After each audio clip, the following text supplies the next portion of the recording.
আইসা দেখি যে ভয়াবহ আগুন। তৎক্ষণাৎ ফায়ার সার্ভিসে খবর দেই।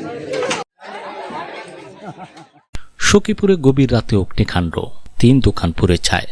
গৌরাঙ্গ বিশ্বাসের প্রতিবেদনে থাকছে বিস্তারিত। টাঙ্গাইলের সখীপুর উপজেলায় গভীর রাতে ভয়াবহ অগ্নিকাণ্ডের ঘটনা ঘটেছে। এতে 3টি দোকান পুড়ে ছাই হয়ে গেছে বলে জানা গেছে।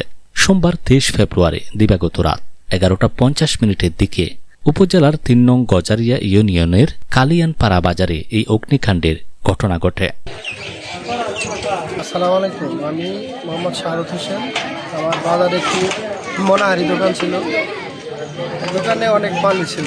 রাত্রি 11:50 সম্ভবত এই টাইমে আমি বাড়িতে শব্দ পাই যে প্রচণ্ড বিকট শব্দ হচ্ছে।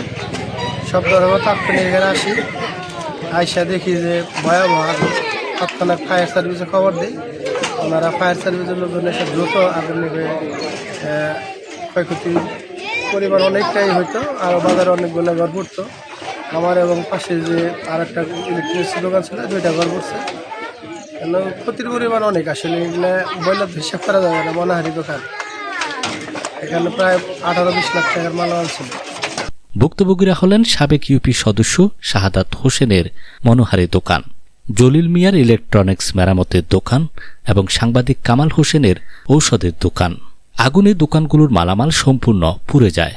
স্থানীয়রা আগুন দেখতে পেয়ে দ্রুত নিয়ন্ত্রণের চেষ্টা চালালেও আগুনের তীব্রতায় অল্প সময়ের মধ্যেই দোকানগুলো ভস্মীভূত হয়ে পড়ে। ক্ষতিগ্রস্তরা জানান এতে প্রায় 20 লাখ টাকার ক্ষয়ক্ষতি হয়েছে। প্রাথমিকভাবে আগুন লাগার সুনির্দিষ্ট কারণ জানা যায়নি। এ ঘটনায় এলাকায় শোক ও উদ্বেগের সৃষ্টি হয়েছে।